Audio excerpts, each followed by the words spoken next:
what the energy in this room, it's unbelievable. Wow.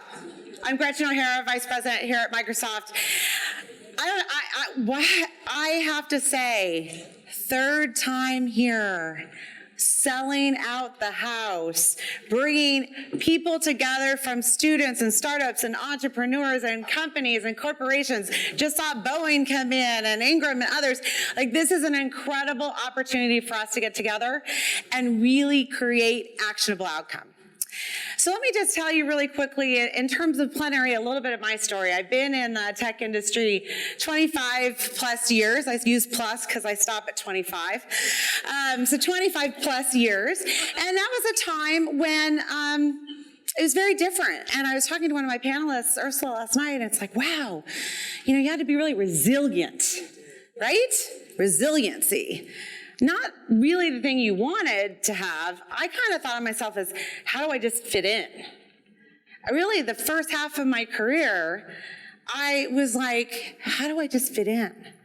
I started in engineering, dropped out of engineering, went to business school. Not till later did I go back to Caltech to get the additional education I needed, because at the time I wasn't brave enough to sort of forge through because I wanted to fit in. I was working in the tech industry and I had a dress code, I had to look a certain way, and I had to fit in. I had performance reviews. Anyone have performance reviews? Can I think about that? My performance reviews were, don't wear high heels anymore. Well, I obviously didn't listen to that because that's like my favorite thing. But I'm like, don't wear high heels anymore. What a difference today has made. I mean, today now, and the narrative that this room and quite literally the global stage is changing from this, we have to fit in, to how do we stand out, right? How do we stand out? How do we stand out to the next generation? How do we stand out today? How do we bring our best authentic selves every single day into the marketplace, into our customers, with our partners, with our families, with our friends, with our colleagues? How do we stand out? So today, it's about taking action. Because we can talk about lots of things that have happened, and I can tell you my stories of what have happened, but what are we going to do to take action and move forward? So I'm going to make you all stand up one more time, and for everyone in the other room, I love the multiple rooms. Hi, everybody. Everybody stand up one more time. Both rooms stand up one more time. I won't make you do the stretch. Okay, now, everybody except the back row, sit down. Everyone except the back row, sit down. So it's not a test, trust me, you can do it. All right, okay. Now, for those in the other room and in the other room as well, this side, sit down. Okay, now, look around who's standing up.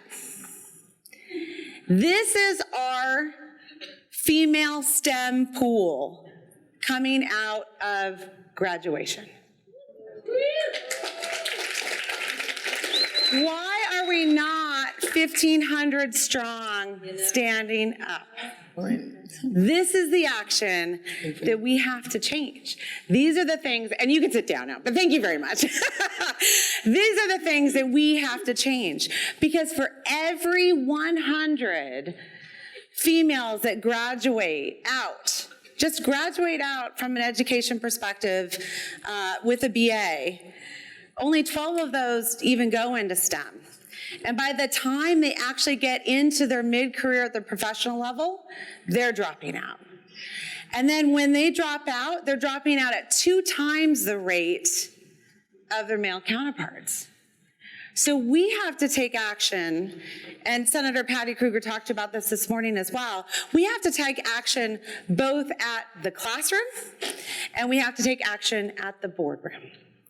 We have to be able to make sure that while we're doing an awesome job at gender parity on getting our females educated, and by the way, doing that across the globe, we need to do a better job, and we have a long ways to go, to ensure that we're getting to that same level of parity as we think about women in STEM. Now, why is that important? Well, because if you think about the fourth industrial revolution, and you think about every company having some digital innovation, think about you as a consumer and the way that you're actually using technology. If our females are not connected to the cloud and connected to AI, the pace of that innovation is going to outpace the ability for us to bring in that next pipeline. And instead of bringing gender parity by 2030, we're out now a pace of 10 to 1. So we have some work to do, and that's what Women in Cloud is all about, is changing the narrative to ensure that we actually get larger STEM in the classroom, to more representation in the boardroom, more women of color in the boardroom, and 1% today are awarded corporate contracts. And you heard Chaitra talk about the announcement at Davos about the opportunity of $1 billion opportunity to really change the narrative, to change that 1% and get us back up to parity. And it's good business, okay? I love the narrative, but it's also good business because if we invest in our female tech entrepreneurs at the same rate that we invest in our male counterparts, we believe we could see $5 trillion added to the global economy. Can we do this? Yeah. Yes, I know, we can do this. We can do this, right? And not only can we do this, we have to do this. Why? Because the women represent 60% of the wealth here in the U.S., right? Women have some serious power. 60% of the wallet. I might argue maybe a little bit more in my household, but 60% of the wallet. If you think about who's using consumer electronics, who is serving that? 61% of women. We're actually the biggest consumer of technology, of spending power and global GDP, and yet we're actually at 12% of females representing the building of that technology, the selling, the creation, the entrepreneurship into that market, which means what? We're naturally creating bias into the technology of which we're actually serving our female representation. So we gotta change the game, and we can do it. We gotta change the game, but we have a long ways to go, and this is why we're all here today, to have that conversation. Now, it's not just about the numbers. It is really important that we get to gender parity, and it's not just about the numbers. But I had a fascinating conversation with the chairman of AARP, and something struck with me about that, which is I talked a lot about the numbers and gender parity and kind of getting to that equality, but diversity actually has to include belonging. So we might get to numbers of equality, but if you don't fit in, which I think you heard this morning, if you don't feel like you belong, if you're not building in your company an opportunity to have and celebrate diverse culture and celebrate the sense of belonging, then that actually tips us the other way. So we have work to do, not only getting our pipeline built, taking action to take advantage of the opportunity, but really also then changing the culture so that we can connect and be courageous and feel like we all belong, which is what this is, which is this today.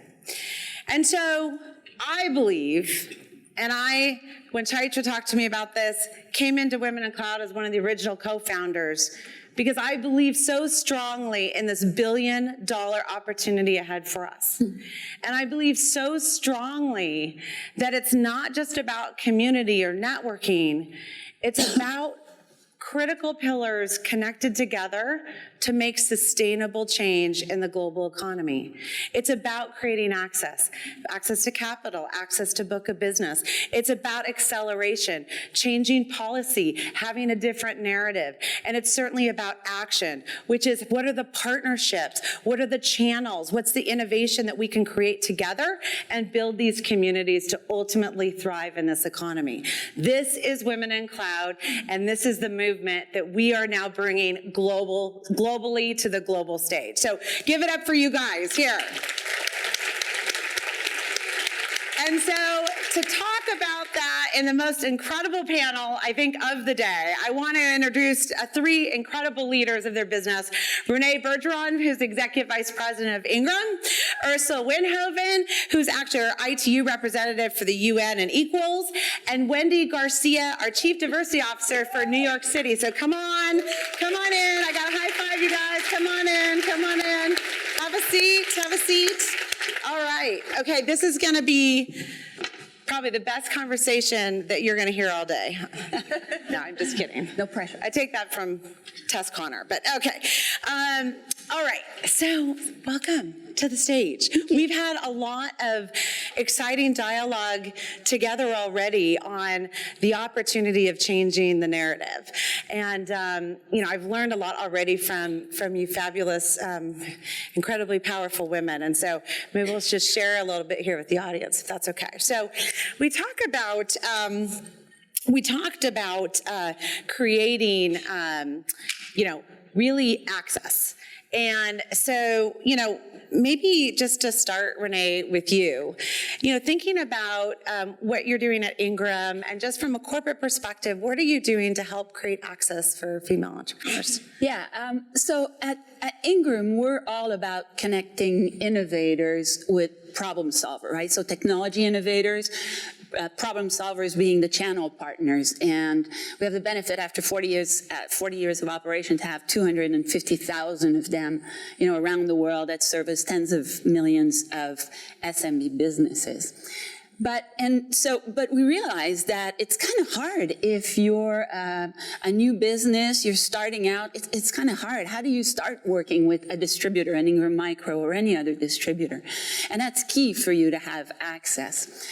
So 2 years ago, we decided that we couldn't just operate with some of the largest technology partners. We had to be there for, the new SaaS innovator. And we created a competition and the scale-up program.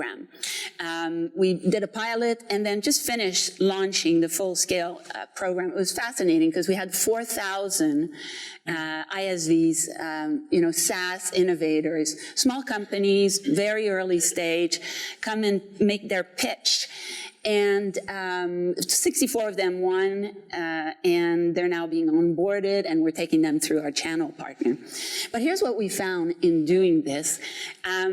Only 239 of the 4,000 that applied were female-owned business. So that's what, 5%, right?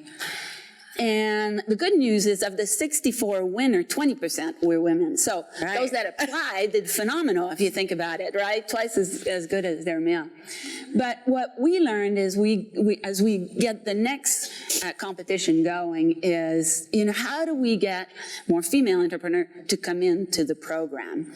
And we're currently designing some recruiting programs. We're going to change the narratives in how we approach the competition, how we pitch it.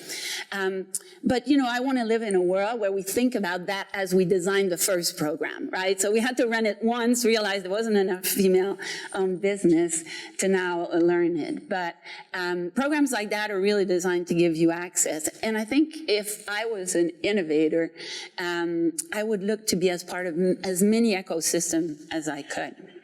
Oh, that's fantastic.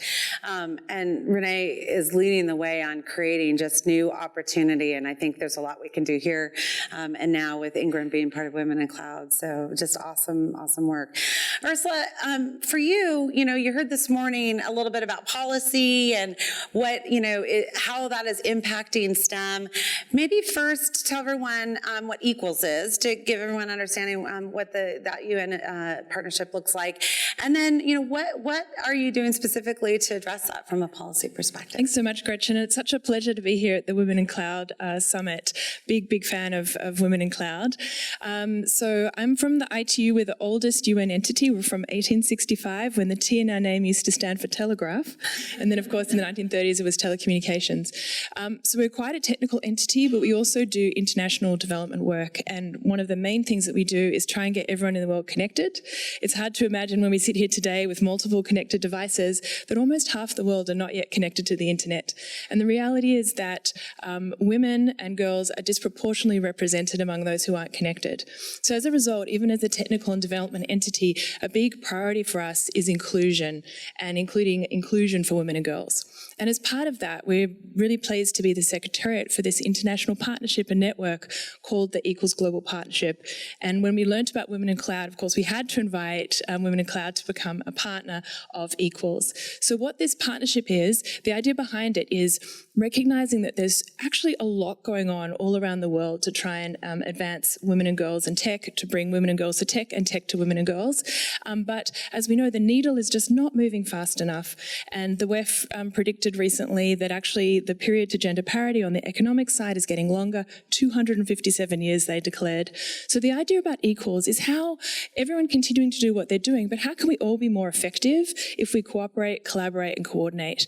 And so what Equals does is it has coalitions that the different partners, and it's an open partnership, other organizations are welcome to join.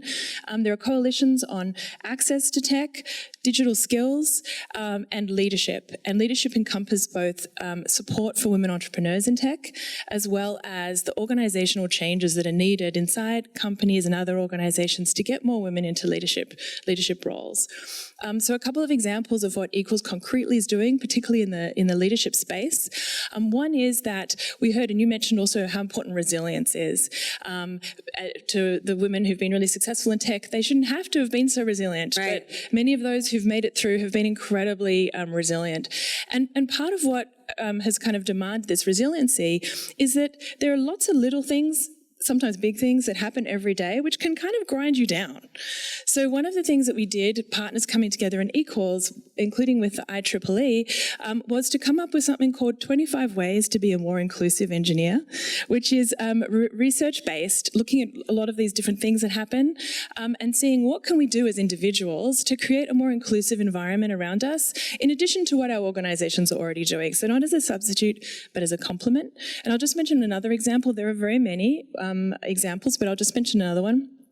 There's also a webinar series for women entrepreneurs where different partners and Equals came together with their strength and expertise to present different webinars, bringing to women entrepreneurs in tech, whether it be how to get finance, professional development themes, etc. So just a couple of examples. It's incredible the work that's being done. And I think to your point, resilience, while great, we want to change that narrative, and we want to be empowered, and we want to be brave, and we want to be able to have different ways of which we're skilling up our future girls that are coming through. So it's not about the tough resiliency exterior, it's about really taking that next leap. And so it's incredible the work that you guys are doing on that.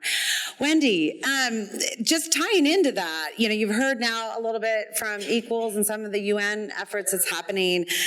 What are you doing to connect people and the policy, especially in New York City? What are you doing there to help on the gender parity narrative? It's a great question. I think first I just want to thank Women in the Cloud. This is an amazing room. You should give yourselves a round of applause. I'd like to do that, a round for them. It's a great honor to be here. So I just want to thank you and thank Chaitra, who's here. Chaitra has been a trailblazer, as you all know. We're very lucky to have her in this universe. Thank you, Chaitra, for everything that you do. New York City, as you know, is always considered the center of the world, unless we like to think so. Unless you're in Redmond, and then Redmond is really the center of the world. And I say that jokingly, but there are a lot of connotations that come with New York City. Like, you think New York City is the most diverse place in the world. You think of everyone living in New York City in great harmony, right? That's what you think of when you think of New York City. And there's some truth to that, and then there are these other truths that exist within being a New Yorker.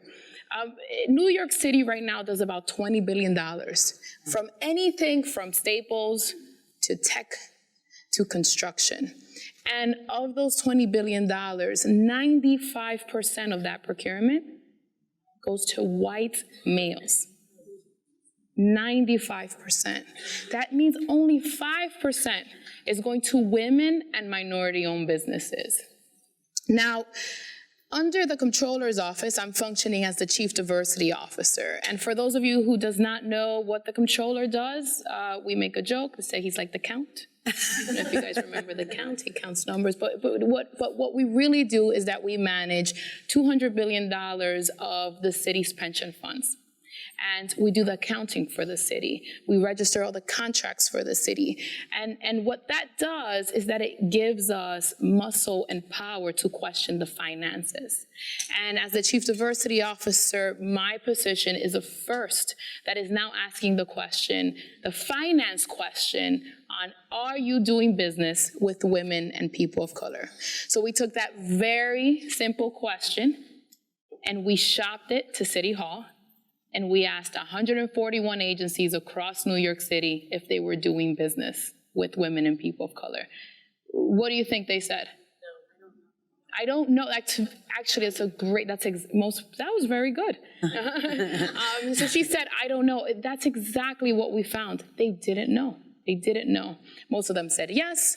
Most of them said absolutely, why wouldn't we be? And so what we did is we created a tracking tool that looks at and that letter grades 31 of the top city agencies across New York City, anywhere from the Department of Sanitation to the Department of Transportation, as you can imagine, to the Cultural Department of Human Rights. We did a breakdown by ethnicity and by gender, and we graded them. So for those of you who have been to elementary school and you remember coming home with an A grade, you remember how good that felt when you gave it to your mom? Remember when you came home with a D grade and with an F grade? Didn't feel so good. So we graded the first year. We've been doing this for 5 years now. We're going on 6 years. And some agencies the first year got lots of Fs. And as you can imagine, that was a huge shocker, not just for the agencies involved, but for the mayor of the city of New York, for the consumers that were living in New York. We have a very specific population in New York where 80% of the people in New York are either women or people of color. So when you are not doing business with women or people of color, particularly in New York City, you're not doing business with anyone because we're the majority. And that also, I believe, holds true for Washington, where more than 50% of the population here is also women and people of color. So we want to make sure that municipalities across the nation are looking at a way to record, to do a tracking tool, but more importantly, have muscle and teeth behind getting this done. Well, and you talked a little bit to me earlier about that and some of the things that you're doing, kind of trailblazing, because you're in New York. But how do you get the municipalities across the United States to be thinking this way and taking a broader and collective action? Yes. How many of you are presidents of your company? Raise your hand. I just want to get a sense. Great. How many of you have a chief diversity officer that reports to you? There we go. As you are making decisions, right? It's nice to be up here. It's different. You're like, oh, wait, I forgot that hire. I forgot. We never forget the head of HR, though. We don't forget that, or the head of budget. Yeah. When we're making decisions, this is just normal human behavior. When we're making decisions, we always have a team as we're making decisions. And everyone, including municipalities across the nation, and entrepreneurs, even if you are a woman or a person of color, we have to be thinking about how our decisions are impacting the utilization of the way we make decisions around our money, the way we buy our products. Something as small as who you use for catering during your retreats can impact a woman who is starting a bakery, can impact a woman who is developing a software to bring co-workers together. Yeah.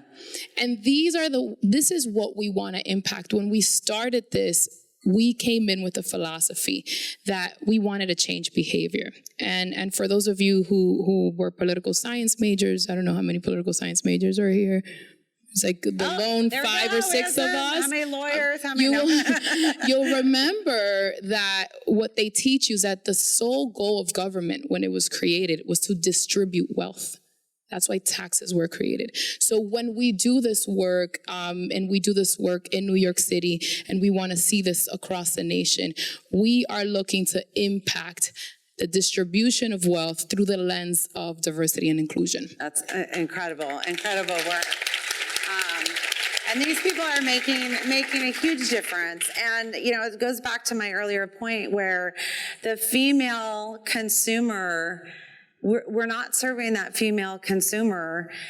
And you mentioned a bakery, but the reality is that bakery will have some sort of digital component if they're going to stay competitive in this cloud world. So, you know, again, what you're doing to help sort of create that new dialogue and help with gender parity by giving access is awesome. So maybe to just kind of to all of you here, what's your vision? What would be the thing that you think we need to do to really help towards the road around gender parity?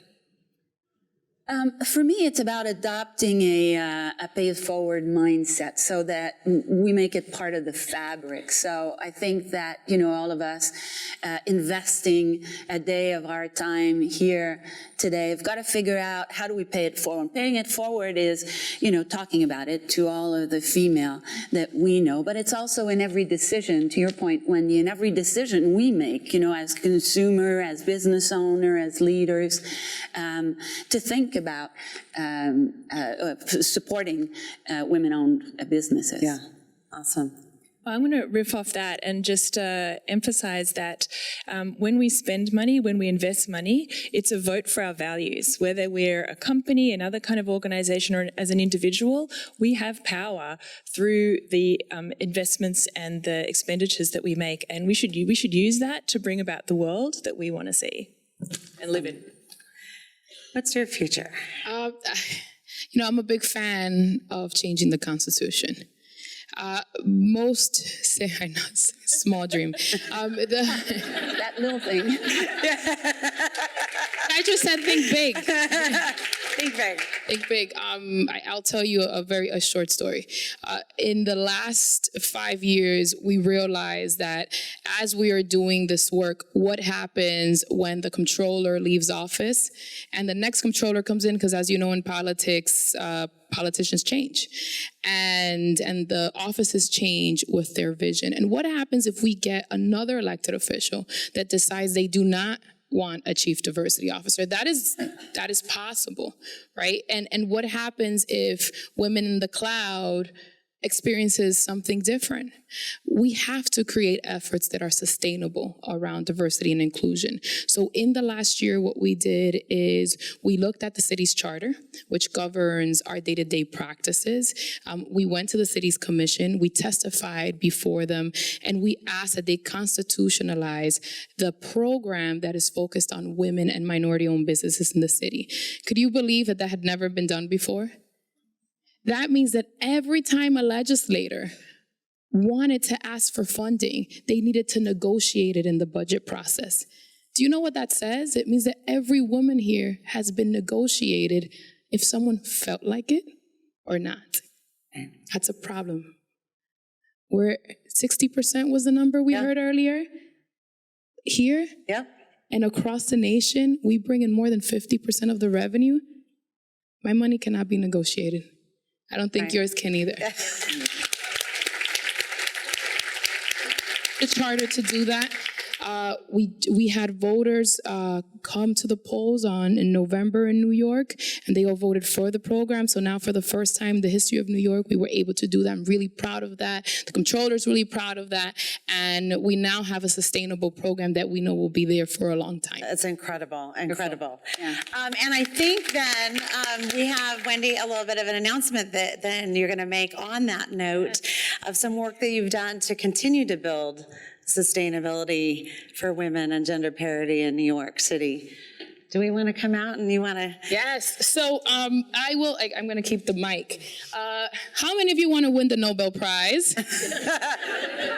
A Grammy maybe, sometime in your lifetime, best author. Okay, well, today we are presenting Women in the Cloud with a proclamation from the city of New York for their work, for their trailblazing work and expanding work for women, not just here in Washington, but also for bringing it to New York City. We are making sure that we are recognizing their work in pursuing entrepreneurship, for pushing for innovation, for being badasses.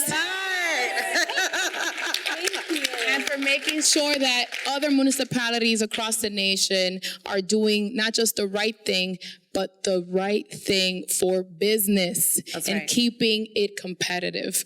So give yourselves a round of applause. Give this wonderful team a round of applause on behalf of New York City. Thank you so much. Thank you so much. Thank you so much. Oh. You guys are incredible trailblazers, leading the way, making a difference, and making a change. Stay up here for just 1 second because I think it's really important. Just stand for a second. You know, this is about action. I'm getting goosebumps. Are you guys excited about that? I mean, we started with Washington State, New York City, 8 global countries, and counting and counting. It's incredible work, and it's leaders like you that are making a difference. So what can we do? Here's the thing where I think, you know, they kind of gave a little bit of like, what could we be doing to change the narrative? And I think just to close with all of us, what action are you going to take? Thinking about just here at your table, what can I leave with today that I can take in action? Because a lot of times we come to conferences and we have really good conversations and we get inspired, but each and every one of you are doing something today that can ultimately make a change for us tomorrow. So what does that look like to you? For us, and I talked about this, inclusive behavior. The CDOs that aren't hired yet, maybe that becomes one of the priority. How do we bring that courageousness and inclusive culture change within our companies so females feel like they have a chance, and they feel like they belong, and they feel like they have the opportunity to rise. Developing new economic opportunities, you heard from Renee on that, like she's literally bringing 4,000 strong and changing the way of building that economic opportunity. We want to do that too. So for all of you that come from the corporate space here in this world, what are you doing to make sure that one of these awesome innovative solutions is getting a foot in the door to have that chance to really grow their business? Who are you sponsoring today from this conference? And lastly, what are you going to personally commit to for sustainable change? For me personally, it's 2 big things, and I've always said.